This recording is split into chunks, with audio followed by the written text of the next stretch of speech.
देखिए, अगर देखिए बैंकिंग की बात कर रहे हैं तो आपको पता है भाई कि जो आरबीआई है ना, बाप है सबका बेसिकली।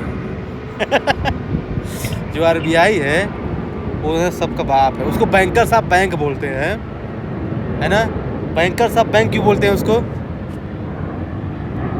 ये जो बैंक है, जब उनको ऐसे क्राइसिस आता है मनी का, तो जो बैंक है आरबीआई से ही लोन लेते हैं, तो इसलिए जो बैंक नहीं, उसे उ, उ, उ, उ, उसे बोलते हैं लेंडर ऑफ लास्ट रिजॉर्ट, जो आप बता रहे क्राइसिस बैंकर वाला होता है, बैंक। गवर्नमेंट का बैंक है इसलिए। नहीं, ये बैंक उसी से लोन देता है। इसलिए बैंकर्स का बैंक है ये। हाँ, जो हाँ, ये लोगों को लोन थोड़ी देता है। आप जाइए, आपको लोन नहीं देगा ये। क्राइसिस हाँ, क्राइसिस वाला लोन चक्कर आएगा इसमें, लेंडर ऑफ लास्ट रिजॉर्ट में, और यूपीएससी का पीवाई की है। और उसने ऐसा ऑप्शन दिया था 2021 में, लोग कंफ्यूज हो गए थे इसमें भी। उदाहरण देखिए कि कभी कभी है ना, पैसे छोटी चीज़ पूछ लेता है और वो कंफ्यूज कर देता है। ठीक है, तो देखिए क्या है कि जो आरबीआई है ना, ये अकेले काम नहीं करता है। उसके साथ साथ क्या है ना कि बहुत सारे लोग होते हैं तो उसका एक जो आरबीआई का एक मैकेनिज्म है ना, वो है सेंट्रल बोर्ड ऑफ डायरेक्टर। उसमें 21 मेंबर होते हैं। हालांकि पूछा नहीं प्रेसी पर पूछ सकता है, जो है ना सेंट्रल बोर्ड ऑफ डायरेक्टर, इसमें 21 मेंबर होते हैं। उसमें से एक होते हैं ऑफिशियल डायरेक्टर, जिसमें आरबीआई होता है और डिप्टी गवर्नर होता है बेसिकली, ठीक ना। फिर होते हैं नॉन ऑफिशियल, जिसमें होते हैं nominated by the central government. फिर होते हैं गवर्नमेंट ऑफिशियल, जिसमें आईएएस भी हो सकता है। फिर होता है लोकल बोर्ड। 4 लोकल बोर्ड है, यूपीएससी पूछ सकता है आरबीआई के। Western Mumbai, eastern Kolkata, southern Chennai और नदर्न दिल्ली। तो 4 आरबीआई के बोर्ड हैं, मतलब रीजनल बोर्ड। हाँ, तो पैसे पूछा नहीं, पूछ सकता है। तो ये थोड़ा सा आरबीआई का बेसिक मैकेनिज्म मैंने को बताया। टोटल मेंबर 21 होते हैं इस समय currently central board of director में, इंक्लूडिंग आरबीआई चेयरपर्सन। उनमें से सबसे जो इम्पोर्टेंट बॉडी है ना, जो मेजर डिसीजन लेती है ना, वो है मॉनेटरी पॉलिसी कमेटी, है ना। तो सबसे पहले क्वेश्चन ये उठता है कि ये कमेटी किसके थ्रू बनी है, बताइए कौन से एक्ट के अंदर? आरबीआई एक्ट के अंदर। आरबीआई की बैंकिंग रेगुलेशन एक्ट है, हाँ? बैंकिंग रेगुलेशन नहीं, आरबीआई एक्ट के अंदर। देखिए क्या है, दोनों में क्या डिफरेंस है। आज के बाद आपको कन्फ्यूजन नहीं होगा, मैं वो डिफरेंस बाद में बताऊंगा। तो देखिए एमपीसी की जब बात करते हैं ना, तो इसमें देखिए क्या है ना, 6 मेंबर होते हैं।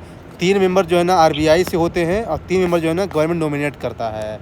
लेकिन जिन लोगों का नॉमिनेशन करता है, क्या उनका रीअपॉइंटमेंट हो सकता है? गवर्नमेंट ऑफिशियल्स जो होते हैं, हो सकता है। नहीं हो सकता है। ये फोरम इसने टेस्ट में पूछा था, जो मैंने परसों दिया था। आई रिपीट, जो एमपीसी में 6 मेंबर होते हैं, 3 मेंबर को गवर्नमेंट अपॉइंट करता है, सेंट्रल गवर्नमेंट।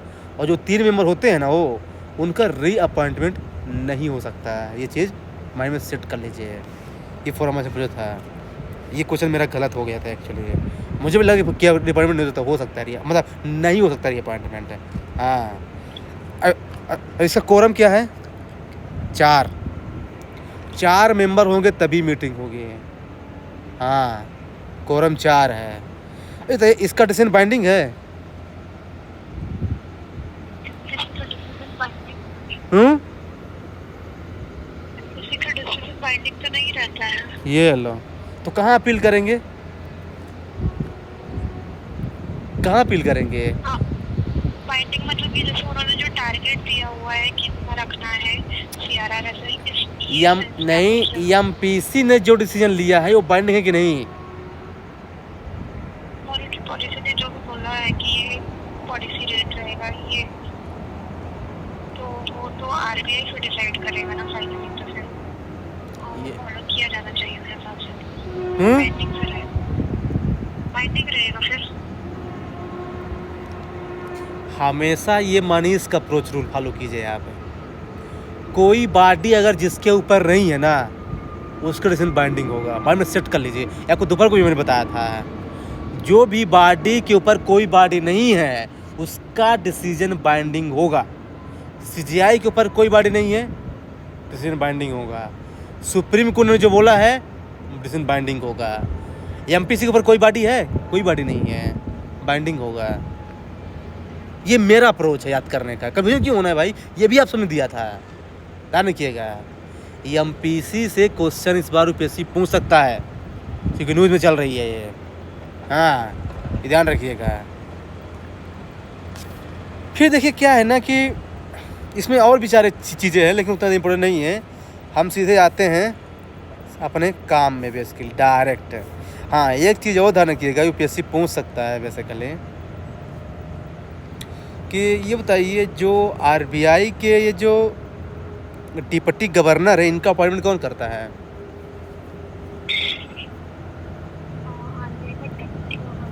आपकी आवाज़ नहीं आ रही है। Central government. देखिए जितने भी 20 कितने होते हैं टोटल मेंबर? 21।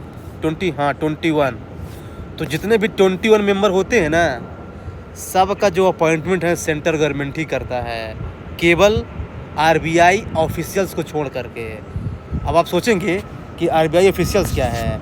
आरबीआई ऑफिशियल्स जाते कौन होते हैं? एग्जाम तो जरूरी है। हाँ, एग्जाम के थ्रू या फिर जो है ना एक्सपर्ट, इसमें आईएएस भी हो सकता है बेसिकली। तो इसको या तो आरबीआई अपॉइंट करता है या फिर गवर्नमेंट अपॉइंट कर सकता है। तो इसमें कोई फिक्स नहीं है।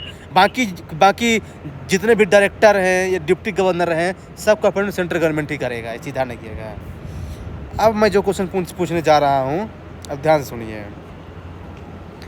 एक क्वेश्चन यूपीएससी का फेवरेट है इस टॉपिक से कि आरबीआई का क्या एसेट्स है, क्या लायबिलिटीज़ है ना? तो आप मेरे को ये बताइए कि और क्या सोर्स ऑफ इनकम है आरबीआई का, यूपीएससी ये भी पूछता है। तो ये बताइए, प्रिंटिंग द करेंसी, ये आरबीआई का सोर्स ऑफ इनकम है? करेंसी प्रिंट करना नहीं, सोर्स ऑफ इनकम नहीं। नहीं, मतलब जिसकी देखिए जो खर्चा आ रहा है प्रिंटिंग में, वो तो एक्सपेंडिचर में होगा, बट उससे जो वो सीनियर है जिनको मिलता है, तो वो उनका इनकम हो जाएगा। हाँ, तो सिनरोज क्या होता है? सिक्योरिटीज मतलब कि जो प्रिंटिंग में कॉस्ट है और उसकी एक्चुअल कॉस्ट करेंसी की क्या रहती है, उन दोनों के बीच में जो डिफरेंस रहता है वो। हाँ, तो ये सोर्स ऑफ इनकम नहीं आरबीआई का? ये सोर्स ऑफ इनकम है। नहीं, तो मैंने क्या पूछा आपसे? तो मतलब करेंसी प्रिंट करना, वो तो मतलब मैं ये कह रही कि जैसे भी जो प्रिंटिंग का कॉस्ट आएगा, वो तो एक तरीके से खर्चा होगा ना सरकारी इसका आने का कॉस्ट जो आ रहा है, और उसके जो बीच की जो वैल्यू आ रही है वो तो इनकम होगी, ये कह रही हूँ।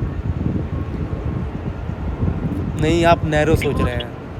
क्योंकि वो उसके ऑपरेशनल कॉस्ट का ही हिस्सा हो जाएगा ना। नहीं, ये कुछ करेंसी को प्रिंट। नहीं, आप ये गलत समझ लिए। आपका ये क्वेश्चन गलत हो जाता है एग्जाम में। प्रिंटिंग द करेंसी ये आरबीआई का सोर्स ऑफ इनकम है। मैं सोर्स की बात कर रहा हूँ, मैं नहीं कर रहा हूँ कि ये रेवेन्यू में आएगा कि एक्सपेंडिचर में आएगा आरबीआई के। सोर्स मतलब क्या होता है कि बाद में वो रेवेन्यू जनरेट करेगा, इसी बोलते हैं सोर्स, है ना? अगर गवर्नमेंट इंफ्रास्ट्रक्चर डेवलपमेंट कर रही है तो पैसा खर्चा हो रहा है गवर्नमेंट का ना, लेकिन अब कहाँ लिखते हैं उसको कि बाद में रेवेन्यू जनरेट करेगी, गवर्नमेंट का पैसे कमाने का सोर्स है। तो सोर्स मतलब क्या होता है? आपका ये भी क्वेश्चन गलत हो जाता है। दो क्वेश्चन आप गलत करते हैं, इंपॉर्टेंट क्वेश्चन। थोड़ा क्या है ना कि चीज़ों को क्लियर रखिए। ये बताइए, प्रिंटिंग द करेंसी आरबीआई की एसेट्स है कि लायबिलिटी? करेंसी प्रिंट करना लायबिलिटी है। क्यों लायबिलिटी क्यों होगा? लायबिलिटी इसलिए होगा क्योंकि खर्चा लग रहा है, मतलब उसके ऊपर जिम्मेदारी है उसको रखने की, स्टोर करने की, और फिर उसको आगे सर्कुलेट करने की। नहीं, इसलिए नहीं। अब सुनिए, मैंने जो है ना बॉन्ड इशू किया है आपको, मैंने आपको बॉन्ड इशू किया है। तो ये बताइए, कर्जा कौन ले रहा है, मैं कि आप है? आप ले रहा। हाँ, तो अगर आरबीआई करेंसी को इशू कर रहा है तो कहते हैं कर्जा आरबीआई ले रहा है। अगर हमारे पास 100 रुपये नोट है ना, तो मैं आरबीआई जो है ना हमको 100 रुपये देने के लिए जिम्मेदार है। इसे कहते हैं लाइबिलिटीज़। हाँ, डिस्ट्रीब्यूशन जिम्मेदारी ये वाला यहाँ से मतलब नहीं है। जो इशू करता है ना वो जिम्मेदार होता है। बॉन्ड इशू कौन किया है? मैंने इशू किया है, तो मैं लोन ले रहा हूँ ना, तो मैं लाइबल हूँ। आरबीआई करेंसी को इशू किया है, वो लाइबल है, यानी प्रिंटिंग द करेंसी उसकी लाइबिलिटी है। ऑन द अदर हैंड ये सोर्स ऑफ इनकम भी है ना। कि यहाँ पे लोग गलती करेंगे, आप चाहे जिससे पूछ लीजिए वो गलती करेगा। यहाँ पे थोड़ा सा ट्रैप है। It is the liability of the RBI but on the other hand is a source of income as well. हाँ, ये चीज़ ध्यान रखिएगा। अच्छा ये बताइए, एसेट डेवलपमेंट फंड सुने हैं नाम इसका? एसेट डेवलपमेंट फंड नहीं सुना है, बट आइडिया लगा सकते थे एसेट के डेवलपमेंट के लिए। नहीं, आपको पता है फिर इसका आंसर कैसे दे पाएंगे आप कि ये आरबीआई की एसेट्स की लायबिलिटी है? एसेट डेवलपमेंट फंड का एसेट ही होगा नाम से। गलत, फंस गए ना। ये भी क्वेश्चन पूछा था। ये क्वेश्चन आया हुआ है जो है ना विजन के अभ्यास में। विजन के अभ्यास में आया हुआ है क्वेश्चन। ये एसेट डेवलपमेंट जानते क्या है? ये आरबीआई का इंटरनल रिजर्व मैकेनिज्म है बेसिकली। इंटरनल रिजर्व मैकेनिज्म, जिसके अंदर क्या है ना कि आरबीआई को जो है ना इसमें कुछ पैसा रखना ही पड़ेगा। तो जब कोई काम करना ही पड़ता है ना, वो होता है लायबिलिटीज़ के अंदर। चेक कीजिए गूगल में। मैं आपको बताया था ना कि आज के बाद आपको डाउट नहीं होगा इसमें बैंकिंग में। और ये भी मुझे पता है कि आप कहाँ गलती कर सकते हैं, ये मुझे पता है। और एक और फंड होता है कंटिजेंसी फंड, ये साथ सुने होंगे नाम। कंटिजेंसी फंड भी आरबीआई का लायबिलिटीज है, एसेट्स नहीं है। चूँकि अंत क्या है, फ्यूचर में रिस्क को बचाने के लिए क्या है ना कि जैसे क्या है, जैसे बैंक रखते हैं अपने पास ना capital adequacy ratio, cash reserve ratio ना, वैसे आरबीआई को भी रखना पड़ता है अपना एक फ्यूचर में रिस्क से बचने के लिए। उसे बोलते हैं कंटिजेंसी फंड बेसिकली। तो ये चीज़ ध्यान रखिएगा। तो ये दोनों जो है ना आरबीआई का लायबिलिटीज़ है। यानी कि यूपीएससी ने 3 बार क्वेश्चन पूछे अभी तक कि क्या क्या उसके एसेट्स है, क्या क्या उसकी लायबिलिटीज़ है। तो अब ये नहीं पूछेगा कि इजी क्वेश्चन, अब ऐसे क्वेश्चन पूछेगा जहाँ थोड़ा सा लोग कम सुने होंगे। तो कहने का जानते क्या है, अगर आपको लायबिलिटी को पहचानना है ना, तो आप ये समझिए कि करेंसी का इशू करना और किसी का डिपॉजिट, चाहे आईएमएफ का या चाहे किसी बैंक का डिपॉजिट है या फंड है, ये आरबीआई के लायबिलिटीज़ के अंदर आएगा। ध्यान रखिएगा। हाँ, अगर आरबीआई ने किसी को लोन दिया है, इन्वेस्टमेंट किया है आरबीआई ने, ये फॉरेक्स रिजर्व है, ये हमेशा एसेट्स के अंदर आएगा। ये शॉर्ट में पहचानने का तरीका बता रहा हूँ आपको। क्या अगर एग्जाम में कंफ्यूज होते हैं तब इसको ऐसे पहचानिए। हाँ, देखिए स्टैटिक पार्ट से गलत करके भी जो है ना फिर दिक्कत है। मैं को बताया था ना कि यूपीएससी हर साल 45 क्वेश्चन जो है ना स्टैटिक पूछता है, जो बेसिक कोर होता है, कोर। और उसको जो जितना ज़्यादा गलत करेगा ना उतना सिलेक्शन से दूर होता जाता है। ये चीज़ ध्यान रखिएगा। हाँ, फिर जानते कि फिर एक बहुत ज़्यादा लोगों को डाउट हो जाता है बेसिकली कि जो है ना कौन चेक इशू कर सकता है, कौन डिमांड डिपॉजिट ले सकता है, कौन जो है ना बेसिकली ये मतलब जो है ना कौन क्या काम कर सकता है। ये थोड़ा डाउट होता है बेसिकली। आज के बाद नहीं होगा। देखिए ये बताइए, शेड्यूल बैंक और नॉन शेड्यूल बैंक में क्या डिफरेंस है? इसके अलावा कि वो शेड्यूल बैंक जो है ना आरबीआई 34 में मेंशन है और नॉन शेड्यूल बैंक जो नहीं मेंशन है, ये तो सबको पता है। डिफरेंस क्या है बताइए मेरे को। अगर मान लीजिए कोई बैंक शेड्यूल बैंक में नहीं, उसको क्या नुकसान होगा बताइए?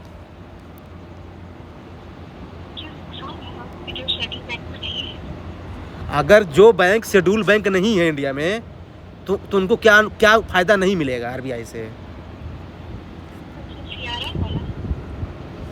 सीआरआर फ़ायदा है।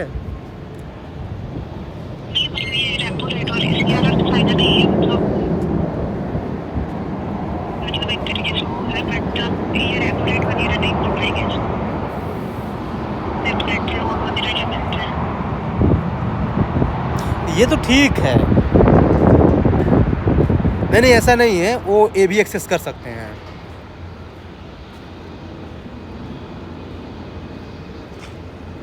जो शेड्यूल बैंक नहीं है ना, ये डिफ- जो शेड्यूल बैंक नहीं है ना, जो शेड्यूल बैंक नहीं है ना, वो भी जो है बेसिकली जो है ना, ये जो है ना आरबीआई से लोन पैसा ले सकते हैं, ऐसा कोई दिक्कत नहीं है। हाँ, रेपो रेट के ले थ्रू। सकते हैं। हाँ, लेकिन रेगुलरली नहीं ले सकते हो। देखिए, जानते क्या है, मैं बताता हूँ आपको। कोई बैंक शेड्यूल बैंक है ना, उसको 3 फायदा सबसे ज़्यादा मिलता है, इस है ना, हमेशा ध्यान रखिएगा। फर्स्ट नंबर कि वो आरबीआई से रेगुलर पैसा ले सकते हैं, जो कि नॉन शेड्यूल बैंक नहीं ले सकते रेगुलर पैसा। सेकंड चीज़, जो शेड्यूल बैंक का मेंबर है वो क्लियरिंग हाउस का मेंबर ऑलरेडी बन जाता है। अब आपको ये पता होना चाहिए कि क्लियरिंग हाउस होता है क्या है क्लियरिंग हाउस? क्लियरिंग हाउस मतलब ये वो एक कॉर्पोरेशन बॉडी है जो आपके जितने भी चेक्स वगैरह रहते हैं उसको क्लियर करने का काम करता है बैंकों को। Inter bank settlement of payment, मतलब बैंक के अंदर जो है ना, जो भी सेटलमेंट जब पेमेंट होता है ना, उसको उसका रेगुलेशन होता है बेसिकली। तो आरबीआई उसी बैंक को देता है ये फैसिलिटी जो शेड्यूल बैंक रहते हैं। ये भी ध्यान रखिएगा, ये कैच करेगा यहाँ पे। और थर्ड, लोगों का ट्रस्ट जो है ना शेड्यूल बैंक में ज़्यादा होता है। ये 3 फायदा जो है ना मिलता है शेड्यूल बैंक को। नॉन शेड्यूल बैंक जो है ना बेसिकली उनको आरबीआई से पैसा मिल सकता है, रेगुलरली नहीं मिलेगा। दूसरा चीज़ कि वो CRR भी रख सकते हैं, पर वो अपने पास रखते हैं। ये सबसे बड़ा डिफरेंस है। नॉन शेड्यूल बैंक भी CRR रख सकते हैं, बट आरबीआई के पास नहीं, अपने पास। तो आप क्वेश्चन ये पूछेगा यूपीएससी कि क्या ये मस्ट है रखना? यस, नॉन शेड्यूल बैंक को भी CRR रखना मस्ट है, लेकिन अपने पास। नहीं तो बैंक वो रहेगा ही नहीं, आरबीआई उसको लाइसेंस ही नहीं देगा। और एक चीज़ और ध्यान रखिएगा कि नॉन शेड्यूल बैंक है तब भी उसको लाइसेंस लेना पड़ेगा आरबीआई से। बिना लाइसेंस के जो है ना कोई भी बैंक इंडिया में ऑपरेट नहीं कर सकता है, ध्यान रखिएगा। जो बैंक बिना आरबीआई के लाइसेंस के ऑपरेट करेगा ना, उसी को बोलते हैं नॉन बैंक, जिसके अंदर एनबीएफसी आता है। ये चीज़ ध्यान रखिएगा। हाँ, तब मेरा टॉपिक यही है, नॉन बैंक। नॉन बैंक का मतलब ही होता है कि जो है ना बैंकिंग लाइसेंस लेके नहीं चल रहा है काम। मतलब कि देखिए, फाइनेंशियल इंस्टीट्यूशन से एक बहुत बड़ा टर्म है, उसके अंदर आता है बैंक। तो बैंक का मतलब ये होता है कि जो बैंकिंग लाइसेंस लिया हुआ है आरबीआई से। बैंकिंग लाइसेंस कौन से एक्ट के अंदर लिया जाता है? बैंकिंग रेगुलेशन एक्ट 1963 ये लो।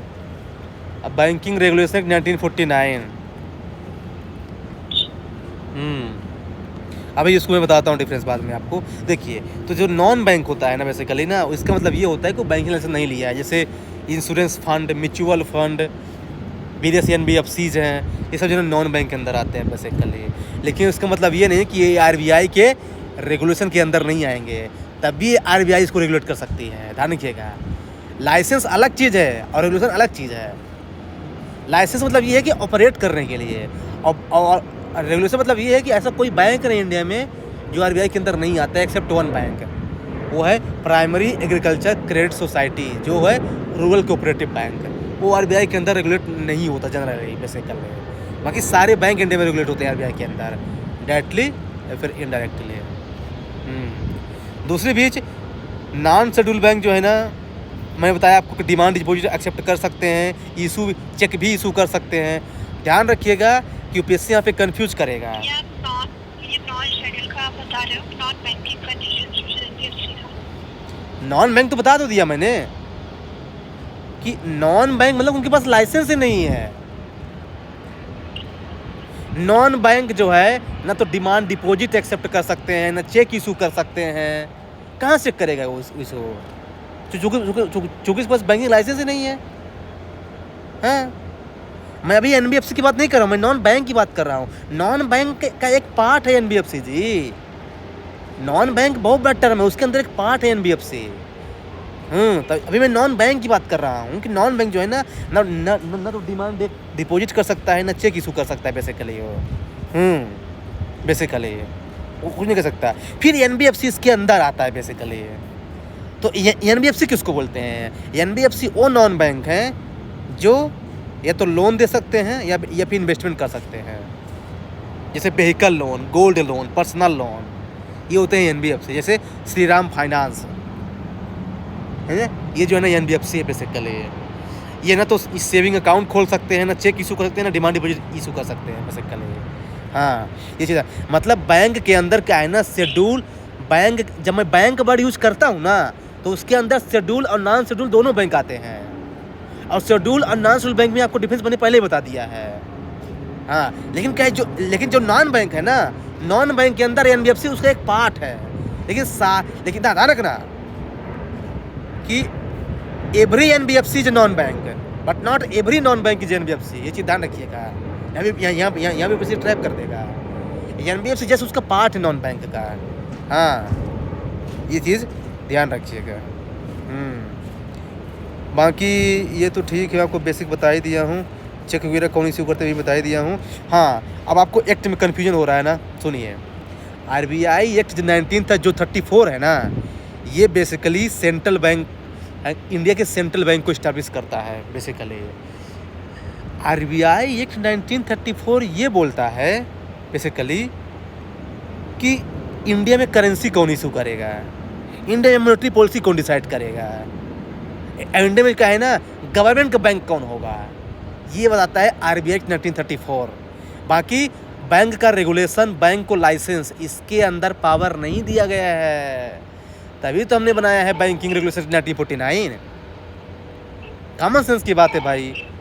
तो जो 1949 है ना, ये बेसिकली जो है ना बनाया गया है किसके लिए, लाइसेंसिंग के लिए, ब्रांच को एक्सपांस करना है, सीआरआर के लिए, एसएलआर के लिए, मैनेजमेंट कंट्रोल के लिए, ये डील करता है 1949 वाला।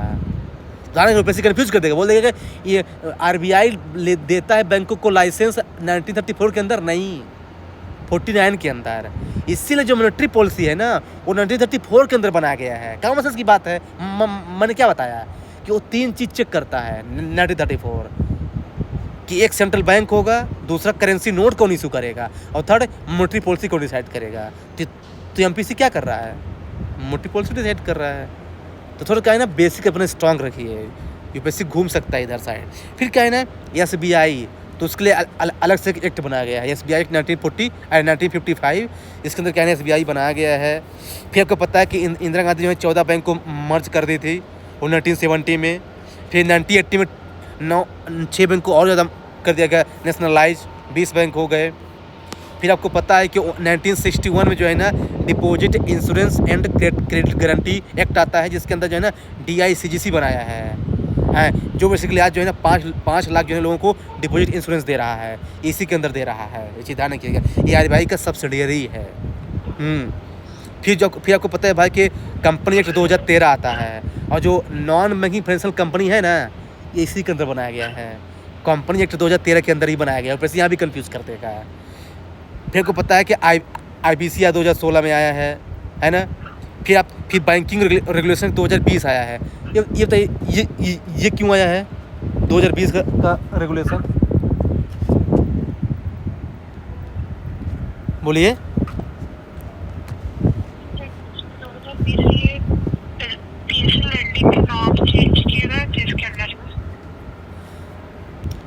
ये देखिए न्यूज में है, यूपीएससी पूछ देगा इसको, ये भी लेटेस्ट है।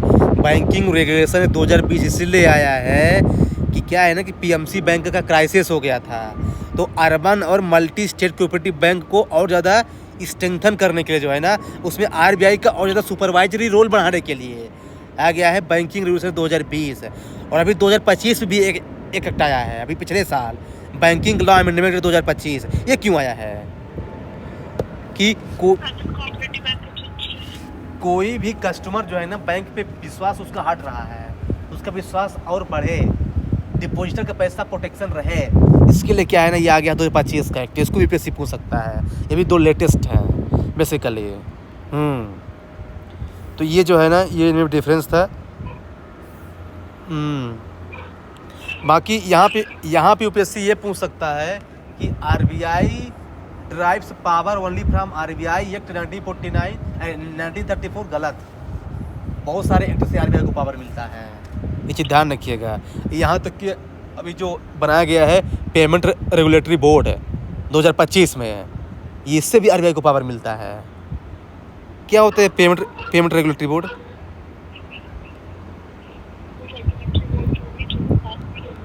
आपकी आवाज़ नहीं आ रही है। पेमेंट और जो सेटलमेंट सिस्टम है उसको रेगुलेट करने के लिए पेमेंट सेटलमेंट बोर्ड बनाया गया। आरबीआई का गवर्नर ही उसका हेड होगा। अच्छा, और सरफेसी और आईबीसी में बेसिक डिफरेंस क्या है? सर्फेक्सी जो था वो इंडिविजुअल्स के लिए था, और जो आईबीसीएस में जो एक कंपनी है उसके अगेंस्ट में भी वो भी पिटीशन फाइल कर सकती है डिस्क्लोजर्स के लिए। और सरफेसी में टाइम लिमिट सेट नहीं करी थी, आईबीसी में टाइम फंक्शनल डिफरेंस बताइए।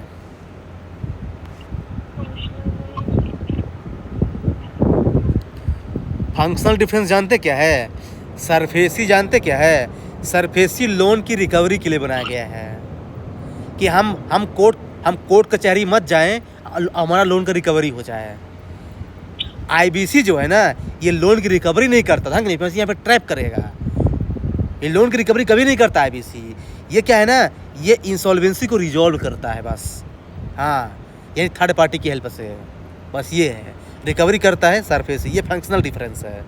बाकी उसको तो देख लीजिएगा क्या डिफरेंस है।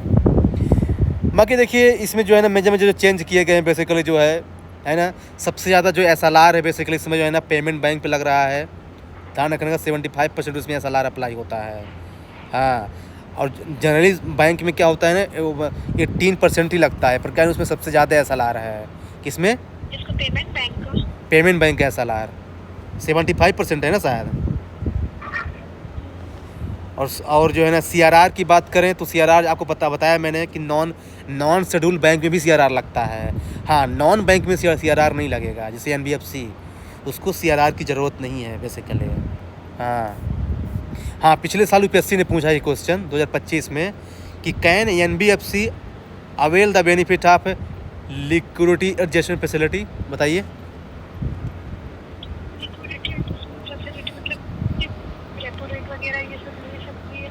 हाँ, बताइए। ले सकती हो, बहुत सारे अलग अलग फॉर्म हैं। देखिए गूगल बता रहा है नहीं ले सकते, और UPSC ने इसका आंसर सही माना है, ये चीज़ ध्यान रखिएगा। गूगल बता रहा था कि डायरेक्ट है ना नहीं ले सकती, लेकिन UPSC ने इसको सही माना है बेसिकली। तो देख लीजिए UPSC कितना डिटेल में गया है इस क्वेश्चन को पूछने के लिए। ये पिछले साल 2025 से क्वेश्चन है NBFC का। हाँ, अभी तो UPSC का आंसर की नहीं आएगा। आंसर की नहीं आए तो फिर जो है ना आंसर का नहीं है शायद। नहीं 25 का, फिर 24 को होगा। प्रसाद क्या है ना कि अरे 25 का ही लग रहा है यार, ये 24 क्वेश्चन है। होगा जब कभी होगा, लेकिन ध्यान रखिए UPSC ने इसका आंसर शायद मुझे पता नहीं जब की होगा, मुझे याद आ रहा है। ये तो ये रीजनल रूरल बैंक जो है ना, क्या इसका फ़ायदा ले सकते हैं लिक्विडिटी एडजस्टमेंट फैसिलिटी का?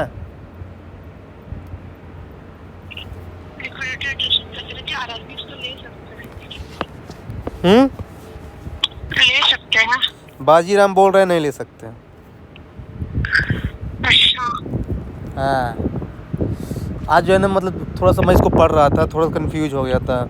जो है ना देखिए लिक्विडिटी एडजस्टमेंट फैसिलिटी का मतलब क्या होता है कि मतलब जो है ना ऐसे बैंक जिनका RBI के साथ अकाउंट खुला हुआ है वही तो RBI से लेगा ना लोन। तो NBFC तो नॉन बैंक है, तो उसका तो अकाउंट ही नहीं खुलता, कैसे लोन लेगा वो NBFC LAF से। लेकिन UPSC इसको सही मान रहा है, क्या ले सकता है लोन हो। अब पता नहीं कब क्वेश्चन थोड़ा चेक कीजिएगा आप, कल इसको डिस्कस कर लेंगे जो भी है। पेमेंट बैंक NBFC वाला तो जो क्वेश्चन तो 2024 का ही है, बट टेक्स्ट बुक में इसको 2-3 ही माना है सही, वो वाला पहला वाला इनकरेक्ट माना है। लेकिन UPSC क्या माना है? देखना पड़ेगा। UPSC संस्कृत तीनों माना है, क्योंकि मैंने इसको चेक किया हुआ है। हाँ, जहाँ तक मेरे को लग रहा है तो पेमेंट बैंक तो नहीं ले सकता, क्योंकि लोन देते हैं तो कहाँ से लेगा लोन हो, तो लोन देता ही नहीं है तो क्यों लेगा। फिर कैश रिजर्व रेशियो जो है ना, तो ठीक है मान लीजिए कि है ना कैश रिजर्व रेशियो जो है ना, ये जो है ना SLR ठीक है। ये बताइए पेमेंट बैंक को 75% SLR क्यों रखा गया है, बताइए इसे क्यों लॉजिक है? बैंक का SLR 75%। क्यों रखा गया है? इसका क्या रीजन है? केवल यही बैंक है जिसका 75% SLR है? और इसमें ये है ना कि पेमेंट बैंक सेटअप, अब वो ना तो लोन दे सकते हैं, तो मतलब उनको फिर पेमेंट उनका प्रॉफिट कैसे होगा, ये भी एक चीज है। तो गवर्नमेंट SLR कभी रखते हैं तो गवर्नमेंट सिक्योरिटी में वो इन्वेस्ट करेंगे, वहां से कुछ उनको प्रॉफिट मिल जाएगा, तो वो इंश्योर करने के लिए, समझे? मैं ये कह रही हूँ कि जैसे जो पेमेंट बैंक है तो वो लोन नहीं दे रहे हैं, तो मतलब उनको प्रॉफिट तो नहीं होगा, दे नहीं रहे तो फिर प्रॉफिट के लिए उनके लिए ये ऑप्शन है कि वो इन्वेस्ट कर सकते हैं। तो मतलब 75% वो SLR में कभी रखते हैं, तो कभी उसमें से कभी वो government security. Payment bank profit के लिए बनाए गए हैं?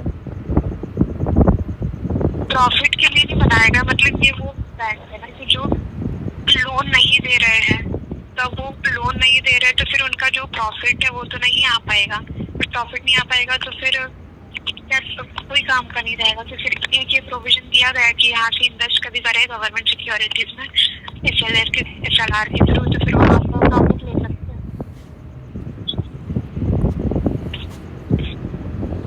पेमेंट बैंक सरकारी बैंक की प्राइवेट बैंक है? प्राइवेट ही है ना, जैसे एयरटेल पेमेंट बैंक, जियो पेमेंट बैंक, तो प्राइवेट कंपनीज एस्टेब्लिश कर लेती है।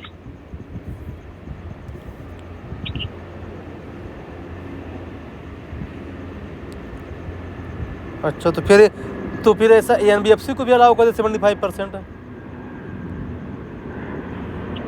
NBFC तो लोन देती है ना, तो वहाँ से उसका प्रॉफिट हो ही जाता है। तो फिर पेमेंट बैंक को बनाया क्यों गया है? पेमेंट बैंक इसलिए मतलब कि सेविंग को मोबिलाइज करने के लिए, क्योंकि जैसे बहुत सारे एरिया में जो भी माइग्रेंट वर्कर है दिल्ली वगैरह वाले में, तो वो ट्रांसफर कर सके अपने घर में पैसा, तो इसलिए उसका एक उद्देश्य तो यही था, सेविंग को यूज करने के लिए, और रेमिटेंसेस स्मॉल सेविंग जो है वो उसको ट्रांसफर करने के लिए रेमिटेंसेस।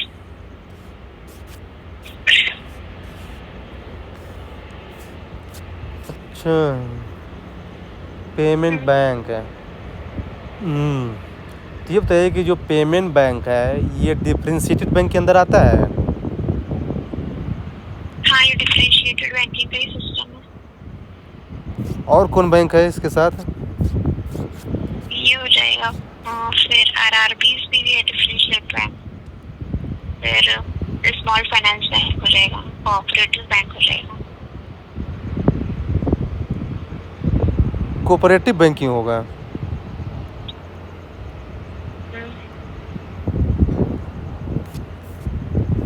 कोऑपरेटिव बैंक पूरी तरीके से बैंक के जैसा ही वर्क करता है। नहीं, कोऑपरेटिव बैंक नहीं होगा। डिफरेंशिएटेड बैंक का मतलब जानते क्या होता है?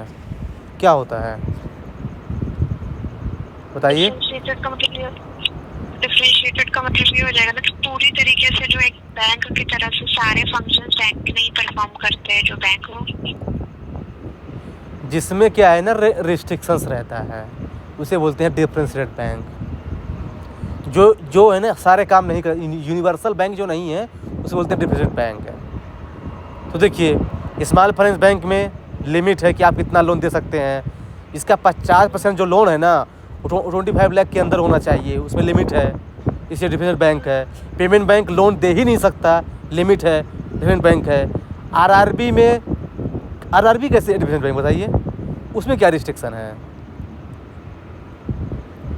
उसके ऊपर रिस्ट्रिक्शंस तो उसके ऊपर ये ऑब्लिगेशन ज़्यादा हो गए ना कि 75% PSL लैंडिंग का, तो बट वो रिस्ट्रिक्शंस भी हो वो रिस्ट्रिक्शन थोड़ी है, वो तो PSL सब में अप्लाई हो रहा है। तो वो तो स्मॉल फाइनेंस बैंक में भी तब अभी 60% हो गया है, 40% तो सब बैंक में है ना PSL।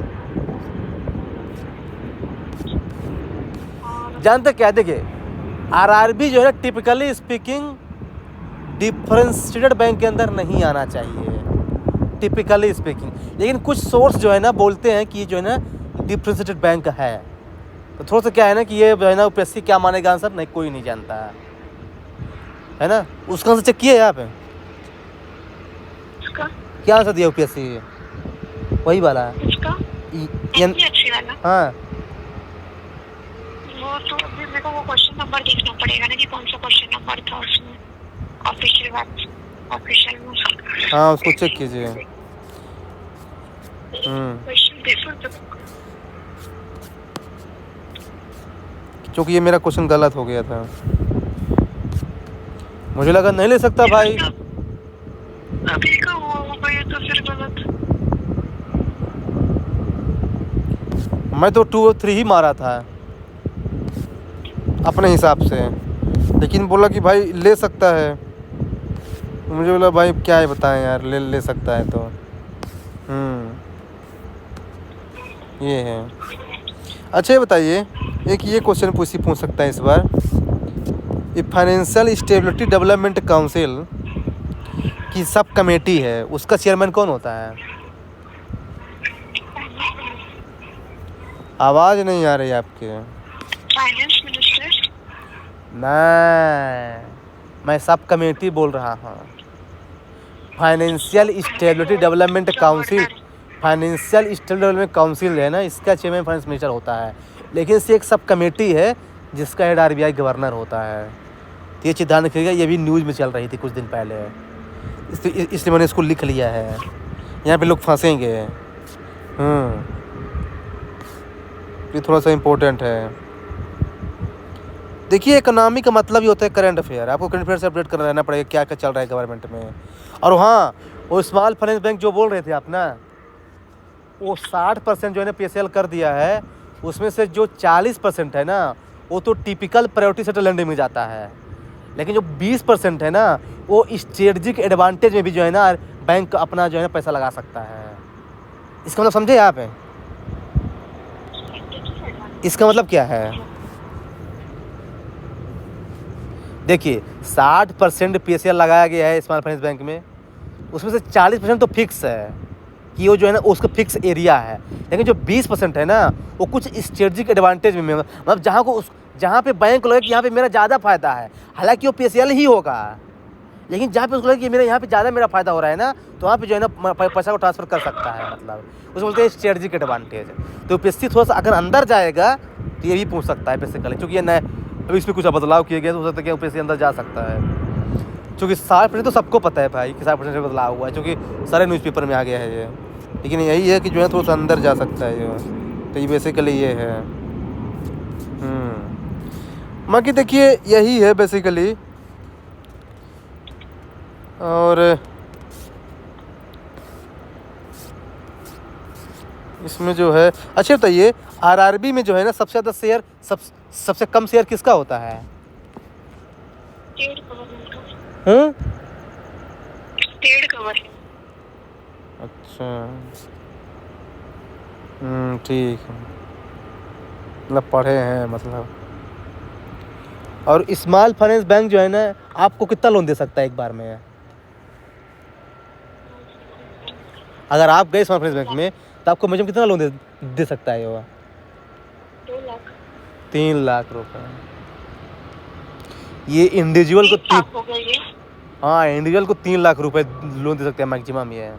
हालांकि इसका और भी एक्सपांसन है, पर वो बहुत डिफिकल्ट है, किसी को 5 लाख दे सकता है ना, बहुत इसमें क्राइटेरिया, लेकिन PSC उत्तर दिल्ली में नहीं जाएगा, पर 3 लाख वाला पूछ सकता है कि इंडिविजुअल कैन अवेल 3 लाख जो है मैक्सिमम एट वन टाइम।